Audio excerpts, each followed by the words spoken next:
Hello. My నమస్తే అమ్మా, నేను డాక్టర్ కళ్యాణ్ చక్రవర్తి, సుమన్ టీవీ అందమైన జీవితం నుంచి.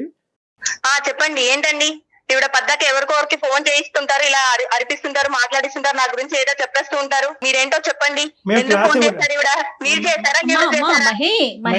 మేము మీ క్లాస్ పీకటానికి అయితే ఫోన్ చేయలేదమ్మా. ఆవిడ మాకు ఈమెయిల్ ఒకటి పంపించారు.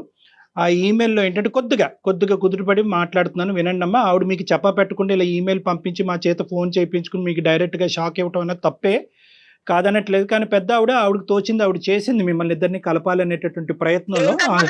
కలిపి ఆవిడైతే ఇలా నన్ను ఎందుకు బయట పెడుతుంటది? పద్దాక ఏం కలుపుతుంది? కలిపి ఆవిడైతే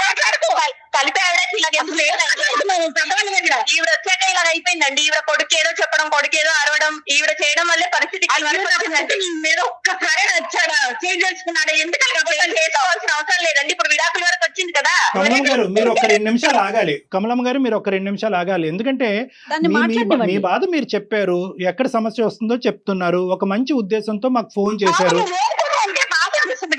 ఒక్క నిమిషం లేలే, మీరు ఇప్పుడు పంచాయతీ పెట్టుకునే దాని గురించి కాదమ్మా. ఇలా అయితే ఒక 20 గంటలు మనం మాట్లాడుకున్నాం. మీ కోడల గురించి ఒక 2 మాటలు చెప్పారు, వాళ్ళిద్దరూ మీరు వినకూడదు విన్నారు కాబట్టి బాధపడ్డారు. వాళ్ళిద్దరిని కలిపేటటువంటి ప్రయత్నం చేయాలంటే కొద్దిగా మీరు పేషెంట్ గా ఉండాలి. మీ వయసుకు మేము అందరం గౌరవం ఇస్తున్నాం.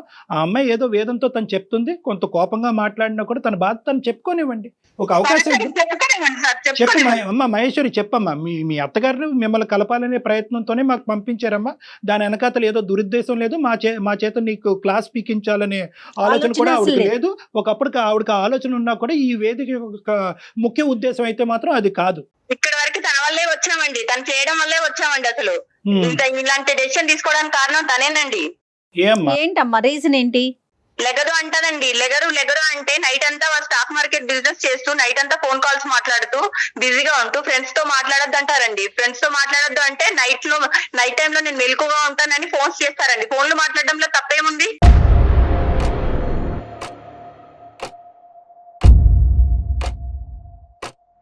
ఫోన్లు మాట్లాడకూడదు అంటారండి. మధ్యాహ్నం 12 గంటలకు లేస్తుందా? నైట్ అంతా ఫోన్ కాల్స్ మాట్లాడి బిజినెస్ చేసుకున్నప్పుడు సంపాదించుకున్నప్పుడు లేట్ అవుతారండి. లేట్ అవుతుంది ఉదయము.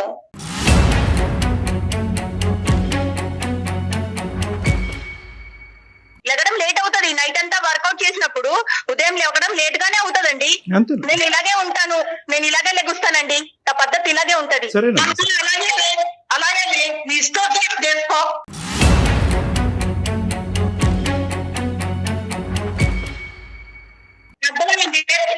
పెద్దవాళ్ళు అర్థం చేసుకొని మాట్లాడాలి. ఫోన్లు మాట్లాడుతున్నది అంటే ఫోన్లు ఎందుకు మాట్లాడుతున్నాను, దేనికోసం మాట్లాడుతున్నాను మీకు తెలుసా అండి?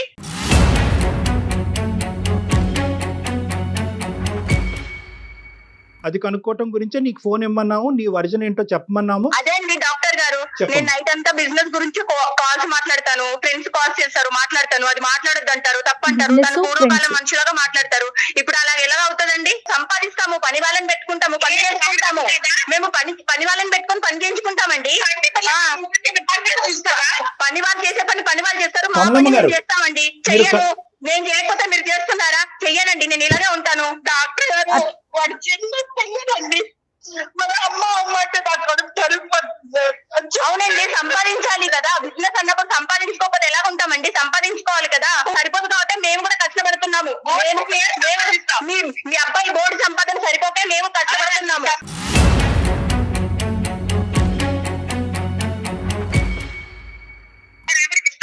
నా సంపదను ఎవరికైనా ఇచ్చుకుంటానండి, ఎవరికైనా ఇచ్చుకుంటాను అత్తయ్య గారు.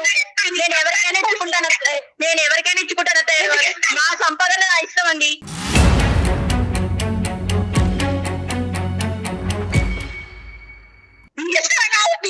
నా సంపాదన నేను సంపాదిస్తున్నాను. నేను నా బాబు ఖర్చు పెట్టుకుంటాను, మా ఆయన ఖర్చు పెట్టుకుంటాను. కుదిరితే మీకు పెడతాను. నేను ఇలాగే ఉంటాను.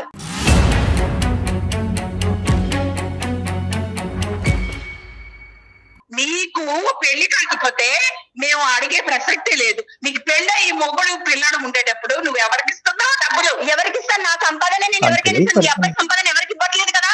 మహి ఒక మాట చెప్తాను వింటావా? మీరిద్దరిని విడదీసే అంత నీచుడు వాళ్ళని కాదు.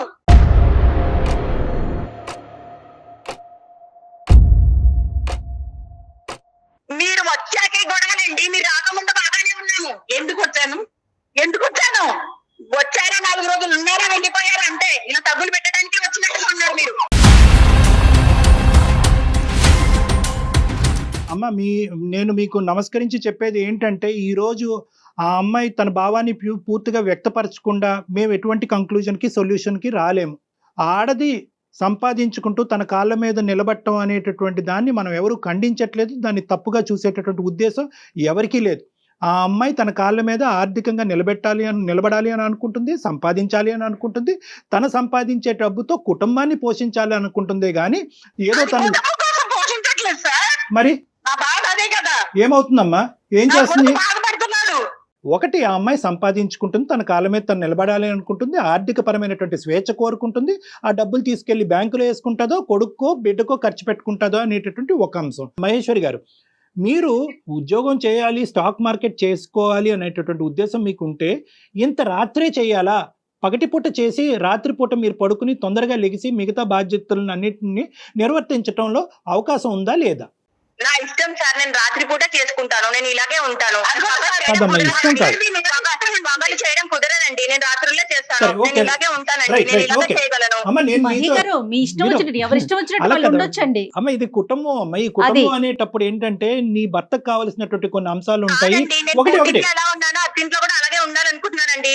నా నేచర్ ని నేను నేచర్ కాదమ్మా, నీ నేచర్ ని మార్చుకోమని నేను చెప్పట్లేదు. జీవితంలో ఒక కుటుంబం అనేటటువంటిది ఉన్న తర్వాత దాంట్లో అడ్జస్టబిలిటీ అండ్ ఫ్లెక్సిబిలిటీ అనే రెండు చాలా ప్రధానమైనటువంటి అంశాలు ఉంటాయి. నీ భర్త నీకు అడ్జస్ట్ అవ్వాలి, నువ్వు మీ భర్తకి అడ్జస్ట్ అవ్వాలి. నేను ఎవరికి భయపడనండి, నేను ఎవరి మాట వినను. ఇంటికి లెక్కుస్తాను. ఎప్పుడు చూడు నా గురించి మాట్లాడుకోవడము, నన్ను తక్కువ చేసి మాట్లాడడము, ఈ తల్లి కొడుకులు ఎప్పుడు నేను ఏం చేసినా తప్పనడము, కూర్చున్నా తప్పే, లెగిసినా తప్పే, ఏ కోణంలో చూసినా తప్పే అంటారండి. ఒకప్పుడు ఏదైనా అవకాశం ఉండి అందరూ పనిచేసేటటువంటి విధంగా పగలే పనిచేసేటటువంటి అవకాశం ఉన్నా కూడా ఇదే సంపాదన మీరు చేయరా అంటే నాకు తెలియక అడుగుతున్నారు. మీరు ఏ వ్యాపారం చేస్తున్నారో, ఎవరితో మీరు అంత రాత్రప్పుడు మాట్లాడుతున్నారో అనే సబ్జెక్ట్ నాకు అనవసరం. ఒకప్పుడు అటువంటి అవకాశం ఉంటే కనుక మీరు చేయరా?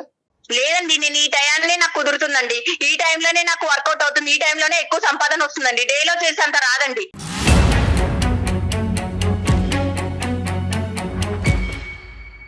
మీరు ఇలా చేయటం వల్ల మీ భర్త గారు గాని మీ బిడ్డ గాని ఇబ్బంది పడుతున్నారో లేదో అనేటటువంటి విశ్లేషణ. వాళ్ళ కోసమే కదండి కష్టపడుతుంది, నేను కూడా నైట్ అవుట్ లో నా నిద్ర మానుకొని కష్టపడుతుంది, వాళ్ళ కోసమే కదండి, కుటుంబం కోసమే కదండి. 4 సంవత్సరాలు బాబు, నీ భర్త 8 సంవత్సరాల క్రితం పెళ్ళైనటువంటి మీ భర్త, వీళ్ళు ఇబ్బంది పడుతున్నారా లేదా?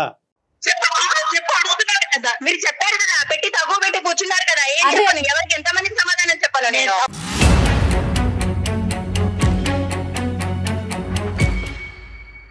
అమ్మ, నువ్వు చాలా విపరీతమైనటువంటి ఇమోషన్ తో మాట్లాడుతున్నావు నాకు అర్థం అవుతుంది. ఆ ఇమోషన్ లో ఎక్కడా కూడా రేషనాలిటీ, లాజిక్ కనిపించట్లేదు. మొండిగా వాదిద్దాం అంటే ఇంకో 10 గంటల పాటు మొండిగా వాదిద్దాం అమ్మ. దీనివల్ల నీతో ఇలా మొండిగా వాదన వల్ల నీ కుటుంబానికి ఉపయోగం లేదు, మాకు ఉపయోగం లేదు, ఎవరికి మనశ్శాంతి లేదు. నేను ఒకటే చెప్తున్నాను, నిజంగా ఖచ్చితంగా నేను ఆ టైంలోనే పనిచేస్తాను, నేను అలాగే ఉంటానంటే అలాగే ఉండు, కాదనట్లేదు. బట్ ఫ్యామిలీకి సంబంధించినటువంటి వ్యవహారాలు, కుటుంబం యొక్క సంతోషం కూడా చాలా ఇంపార్టెంట్. అందరూ ఇప్పుడు చాలా మంది షిఫ్ట్ డ్యూటీలు చేస్తున్నారు, అర్ధరాత్రి అనక అపరాత్రి అనక కష్టపడుతున్నారు. కానీ దాని వెనక అతను కుటుంబం యొక్క సంతోషం, ప్రోత్సాహం, ఈ రెండు చాలా ఇంపార్టెంట్. ఈ కుటుంబం యొక్క సంతోషం, ప్రోత్సాహం నెగ్లెక్ట్ అవుతే కనుక నువ్వు ఎన్ని కోట్లు సంపాదించినా కూడా అది బూడిద పాలేనమ్మా.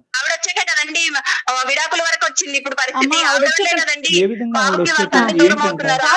కాదు మహేశ్వరి, ఆవిడ వచ్చి అంటే నెల రోజులు అవుతుంది మీ దగ్గరకు వచ్చి. ఈ నెల రోజుల్లోనే మీ ఇద్దరి మధ్య ఉన్న సఖ్యత పోయింది, 8 ఏళ్ల వివాహ బంధం పోయింది, మీ మధ్యనున్న కొడుకు పోయాడు, విడాకుల దాకా వెళ్ళిపోయారు. అనేది ఏంటంటే వీళ్ళు ఈ పరిస్థితిలో ఉన్నారు, ఇది రిస్క్ లో ఉంది మ్యారేజ్ అని చెప్పి వచ్చాను అంటున్నారు. డివోర్స్ విడిపోయే పరిస్థితికి వచ్చింది అని చెప్పి మీరు ఫిక్స్ అవుతే కనుక నేను ఏం చేయలేను. కానీ ఇక్కడ విడిపోవటానికి ఎటువంటి కారణాలు లేవు. ఇది only about adjustment. Divorce, separation వరకు అక్కర్లేదు. ఇది ఓన్లీ అడ్జస్ట్మెంట్. వీళ్ళతో నేను పడలేనండి, నేను వీళ్ళతో ఉండలేనండి.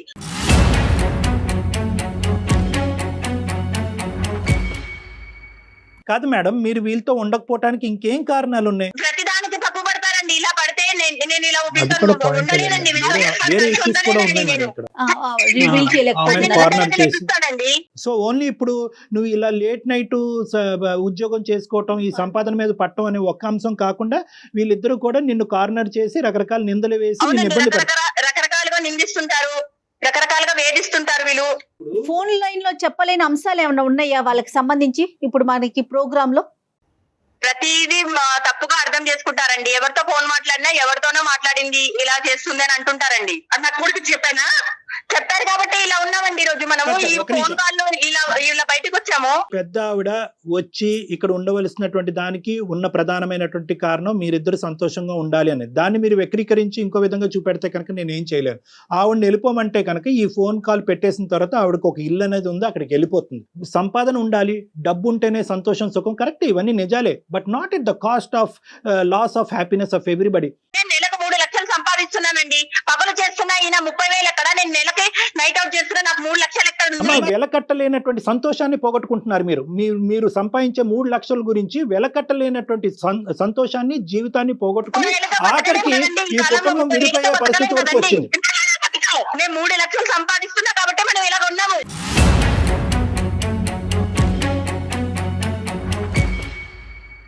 మీరు సంపాదిస్తున్నారు కాబట్టి మేమందరం మీ మీద కక్ష కట్టాము అని చెప్పి దయచేసి మీరు అనుకోవద్దు. అదే సంపాదన కొద్ది కాంప్రమైజ్ అవుతాయి కనుక 2 వస్తాయి కదా, సంతోషం వస్తుంది, డబ్బు వస్తుంది, సుఖం వస్తుంది. దయచేసి ఒక్కసారి ఆ ఇమోషన్ తీసి పక్కన పెట్టేసి అందరూ నన్ను తొక్కేస్తున్నారు, నా మీద ఎక్కేస్తున్నారు అనేటటువంటి ఆలోచన తీసి పక్కన పెట్టి మీ కుటుంబం గురించి ఆలోచించి ఒక సలహా ఇచ్చేటటువంటి 4 ఉన్నారు అనేటటువంటి ఓపెన్ మైండ్ సెట్ తో ఒక ఉండండి. తల్లిగా ఆలోచించండి. నేను ఆలోచించానండి, నేను ఆలోచించాను.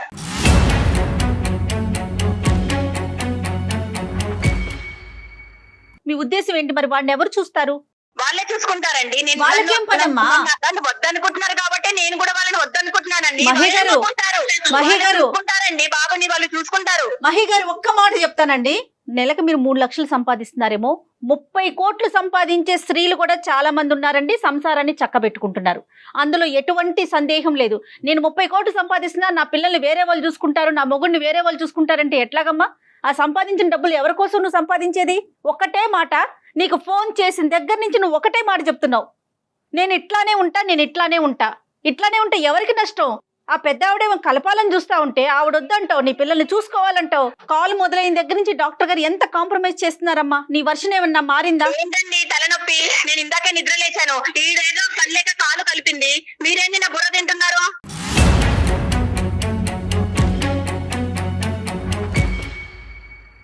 నేను వెళ్ళిపోతున్నాను. అమ్మా ఒక్క నిమిషం. హలో మహేశ్వరి గారు. ఇంకా తన వర్షన్ తనదే డాక్టర్ గారు, తన ఎవరి మాట వినదు నాకు అర్థమైనంత వరకు. అమ్మా విన్నారు కదా? వెళ్ళిపోయిందమ్మా, అమ్మాయి వెళ్ళిపోయిందా? నేను చెప్పలేకపోయినా, ఇప్పుడు మీరు చెప్పలేరా? విన్నారు కదా? వెళ్ళిపోయిందా అమ్మా కమలమ్మ గారు? వెళ్ళిపోయింది, రూమ్ లోకి వెళ్ళిపోతాను. సరే నా మాట వినండి కమలమ్మ గారు, ఒక్క నిమిషం. బాధపడకండి కమలమ్మ అమ్మా. గారు ఒక్క నిమిషం. అయ్యో, ఏమవదు, ఏమి జీవితం ఏమి అవదు, నాకు ఆ కాన్ఫిడెన్స్ ఉంది. నేను చెప్పేది ఒక్కసారి జాగ్రత్తగా వినండి, మీరు బాధపడకండి. ఈరోజు మీరు ఇక్కడ ఏదో చేద్దామని చెప్పి మీరే నిందలకు గురవుతున్నారు. మీ అమ్మాయి, మీ కోడలికి మీ మీద ఉండేటటువంటి గౌరవం 0%. అంతే. సో కాబట్టి అప్పుడు ఏమవుతుందంటే మీరు రామా అన్నా కూడా అక్కడ బూతులాగే వినిపిస్తుంది. అలాగే ఉంది. సో ఇక్కడ కావాల్సింది ఏంటంటే, ముఖ్యంగా నేను ఒకటి చెప్తాను ఈ సమస్యకి సలహా. ఇక్కడ ఏంటంటే మీరు తప్పుకోవాలమ్మా, ఇక్కడ పిక్చర్ లోంచి మీరు తప్పుకోవాలి. ఎందుకంటే ఇక్కడ మొత్తం ఒకటి వినండి, ఒక్క నిమిషం కమల గారు. మీరు చేసేటటువంటి ప్రయత్నం, మీరు నచ్చ చెప్పడానికి ట్రై చేశారు, వచ్చి నెల 15 రోజులు ఇక్కడ ఉన్నారు, మాకు ఈమెయిల్ పంపించారు, అయినా కానీ ఆ అమ్మాయి పట్టినటువంటి కుందేలుకి 3 కాళ్ళు అన్నట్టుగా అదే పాట, నేనింతే అని చెప్పి ఆ అమ్మాయి సినిమా ఆ అమ్మాయి రాసుకుంటుంది. ఇక్కడ మీరు విత్డ్రా అవ్వండి, మీ వల్ల అవ్వనప్పుడు మీరు విత్డ్రా అవ్వండి. అవకాశం ఉంటే కనుక ఆ పెద్దలతో మాట్లాడండి, ఎవరైతే ఆ అమ్మాయి పేరెంట్స్ తో ఒకసారి మీరు మాట్లాడి పరిస్థితి ఎలా ఉంది, ఇక్కడ నేను కూడా కలపడానికి ప్రయత్నం చేస్తే కనుక నేను కూడా అవమాన పాలు అవుతున్నాను కాబట్టి మేము అందరూ కూర్చుని ఒక్కసారి ఈ పిల్లల్ని కలిపేటటువంటి ప్రయత్నం చేద్దాం. ఎందుకంటే కనుక డాక్టర్ గారితో కూడా మాట్లాడిన తర్వాత ఇది అసలు విడాకుల వరకు పోవలసినటువంటి అంశమే కాదు అని చెప్పి తుంచేశారు అనేటటువంటి ఒక మాట చెప్పి దయచేసి పెద్దవాళ్ళని ఇన్వాల్వ్ చేయండి. నెంబర్ 1. వినండి మీకు బీపీ ఉందని చెప్పారు, దయచేసి మీ ఆరోగ్యం పాడు చేసుకోకండి. ఈ రోజు మీ ఆరోగ్యం కాపాడుకోవాల్సినటువంటి బాధ్యత మీ మీద ఉంది. ఇది కలపాలి అనేటటువంటి ప్రయత్నం ఎంతో, మీ ఆరోగ్యం కూడా చూసుకోవాల్సినటువంటి బాధ్యత కూడా మీరు. నెంబర్ 2 ఏంటంటే, ఇలాంటి అంశాల్లో యూజువల్గా మీలాంటి పెద్దవాళ్ళు ఒక మంచి ఉద్దేశంతో మా లాంటి వాళ్ళ దగ్గర తీసుకొచ్చినప్పుడు ఇదే ప్రాబ్లం ఏమవుతుందంటే, ఆటోమేటిక్గా వీళ్ళు ఏమనుకుంటారు, అదిగో ఆవిడ ఆల్రెడీ మొత్తం అంతా కథ అంతా చెప్పేసింది, డాక్టర్ చేసి తీసుకుని ఇరుగు పొరుగుకి ఎలాగా చెప్పింది, మా అమ్మ నాన్న చేతి కూడా క్లాస్ పీకించింది, ఇప్పుడు డాక్టర్ చేతి కూడా క్లాస్ పీకించాలనే ప్రయత్నం చేసి మీ మంచి ఉద్దేశాన్ని వాళ్ళు పనిష్మెంట్ కింద భావిస్తూ ఉంటారు. ఇలాంటప్పుడు ఏం చేయాలంటే, భార్యాభర్తలుగా వాళ్ళిద్దరే అనుకుని కూడబలుక్కుని కౌన్సిలింగ్కి వస్తే చాలా బాగుంటుందమ్మా. మన ఇద్దరం తేల్చుకోలేకపోతున్నాం. మీ అబ్బాయిని అనమనండి, మన ఇద్దరం తేల్చుకోలేకపోతున్నాం. మన ఇద్దరం మీ అమ్మ నాన్న దగ్గర పోతే వాళ్ళ తరపున వాళ్ళు మాట్లాడుతున్నారు, మా అమ్మ నాన్న దగ్గర పోతే వచ్చి, కాబట్టి మన ఇద్దరం వెళ్ళి ఒక కౌన్సిలింగ్ తీసుకుని ఒక న్యూట్రల్ పర్సన్ ఏం చెప్తాడో చూద్దాం. నా దగ్గరికి అని నేను అనట్లేదు, ఎవరన్నా ఒక థెరపిస్ట్ ఒక న్యూట్రల్ పర్సన్ దగ్గరికి వెళ్ళి, ఒక ఫ్యామిలీ కౌన్సిలర్ దగ్గరికి వెళ్ళి, ఏమండి మా పరిస్థితి ఇలా ఉంది, నేను ఎలా మారాలి, ఈ అమ్మాయి ఎలా మారాలి అనేటటువంటి విధంగా ఈ సజెషన్ మీ అబ్బాయి దగ్గర నుంచి మీ కోడల పిల్లకి ఇచ్చేటటువంటి ప్రయత్నం చేయండి. అది మీరు పాత్ర వహించాలి. ఇప్పుడు మీ అబ్బాయిని ప్రోత్సహించి కౌన్సిలింగ్ కి పంపించండి. ఇప్పుడు ఏంటంటే ఇప్పుడు ఈ ఫోన్ కాల్ పెట్టేసిన తర్వాత మీ కోడలు మీ మీద విరుచుకుపడేటటువంటి అవకాశం ఉంటుంది. మీరు సైలెంట్ గా ఉండడానికి ట్రై చేయండి. మీరు మీ పెట్టి బేడ తీసుకుని ఏవైతే ఉందో మీ అబ్బాయికి చెప్పి ఎటువంటి మనస్తాపానికి గురి అవ్వకుండా మీరు ఇక్కడి నుంచి వెళ్ళి మీరు ఎక్కడైతే ఉంటారో అక్కడ ఉండండి. ఇంకొకటి నమస్కారం చేస్తున్నాను, కలిపేటట్టు చూడండి. తప్పకుండా ఆ ప్రయత్నం అయితే మేము చేస్తామమ్మా. నేను అనేది ఏంటంటే మీరు చేసేటటువంటి ప్రయత్నం వల్ల మీరు ఇంకా కుటుంబానికి దూరం అయ్యి మీ మీద అనవసరమైనటువంటి నిందలు పడుతున్నాయి. కాబట్టి మీరు ఇక్కడి నుంచి వెళ్ళటం అంటే మర్యాద పూర్వకంగా ఒక పెద్ద మనసు చేసుకుని, మిమ్మల్ని అక్కడ నెట్టేయట్లేదు కానీ మర్యాద పూర్వకంగా ఒక పెద్ద మనసుతో వాళ్ళ భవిష్యత్తు దృష్ట్యా మీరు వెళ్ళమని నేను బయటకు వెళ్ళమని చెప్తున్నాను. మీ తర్వాత ఏంటంటే మీ అబ్బాయి నంబర్ కూడా మాకు ఇవ్వండి. నేను ప్రత్యేకంగా మీ అబ్బాయికి ఫోన్ చేసి ఇక్కడ జరిగినటువంటి సంభాషణ గురించి చెప్తాను. ఎందుకంటే నువ్వు మా అమ్మని మెడపట్టుకుని బయటకు గెంటేసావా అనేటటువంటి అపార్థంతో మీ అబ్బాయి ఆ అమ్మాయి మీద విరుచుకుపడి వాళ్ళిద్దరి మధ్యన గొడవలు ఎక్కువ అవ్వచ్చు. కాబట్టి మీ అబ్బాయికి ఫోన్ చేసి నేను శాంతింపు చేస్తాను. ఒకసారి మీ అబ్బాయి నంబర్ కూడా మాకు ఇవ్వండి అమ్మ.